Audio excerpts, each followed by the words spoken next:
तो जब दिशा 11वें दिन वापस नहीं आता है, Motigaj goes on strike and starts rebelling. तो मोतीगज जो है वो स्ट्राइक पे चला जाता है, वो बाइकआउट पे चला जाता है। That means he refuse to work और वो ही स्टार्ट्स रेबलिंग। इस तरह से जो है वो बगावत पे उतर आता है। यानी कि 11वें दिन वो अपने मैहाउट के बिना, वो दिशा के बिना काम करने से बिल्कुल इग्नोर करता है।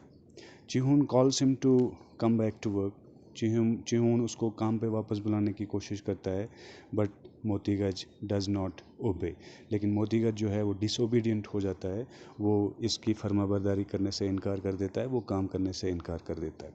He strolls around creating fun of other elephants who were simply on work. वो यानी ही वॉक्स लेजीली अराउंड, वो विदाउट डूइंग एनीथिंग, वो कोई काम किए बिना ही वहाँ से उसने आवारा घूमना शुरू कर दिया। और जो दूसरे एलिफेंट्स काम पे ऑलरेडी थे, उनका मजाक उड़ा रहा था, उनको डिस्टर्ब कर रहा था, उनको काम नहीं करने दे रहा था। He refuse to uproot the stumps and hence became mutineer. उसने स्टम्प्स को अपरूट करने से इनकार किया। उसने स्टम्प्स को जड़ से उखाड़ने का जो वो पिछले 10 दिनों में काम कर रहा था, उस काम को करने से इनकार किया। और इस तरह से वो जो है बागी हो गया, वो सरकश हो गया, वो म्यूटिनियर हो गया। द थ्रेट्स ऑफ चिहून had no effect on him. He was unmanageable, ruined the garden, disturbed other elephants in their work. तो इसके बाद इसके ये जो चिहून था, इसकी वार्निंग्स का, उसकी धमकी का उस पर कोई असर नहीं हुआ, बल्कि अब जो ये एलिफेंट है बिल्कुल अनमैनेजेबल हो गया, एक तरह से अनकंट्रोलेबल हो गया, ये बिल्कुल बेकाबू हो गया, बिल्कुल बदलगाम हो गया ये। And he ruined the garden. उसने गार्डन को जो है, वहाँ पे जो बाग था उसको तबाह कर दिया, वो वहाँ पे तबाही मचाई, वहाँ पे तहस नहस किया।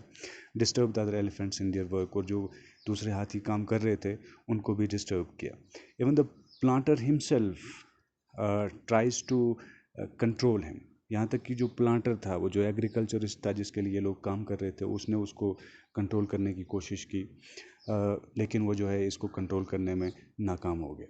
However, Motigaj was the most powerful and unmanageable beast, and his taskmasters were forced to change their attitude.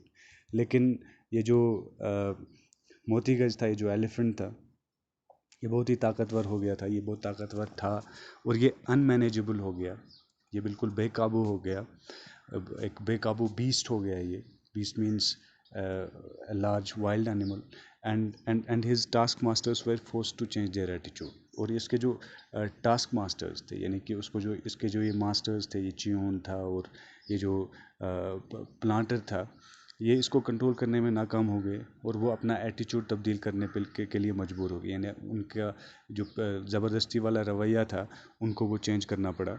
In this way Motigaj continues to stroll around. इस तरह से मोतीगज जो है वो वहाँ पे आवारा घूमता रहा,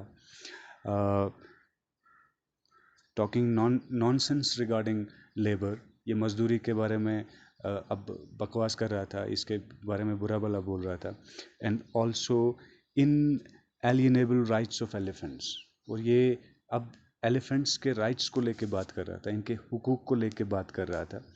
यानी कि उनके वो इन एलिएनेबल मीन्स कि जो उनके जो बेसिक और उनके जो नेचुरल राइट्स थे, यानी कि जो किसी और को ना दिए जा सकते हों, उनके बारे में अब इसने बात शुरू करी।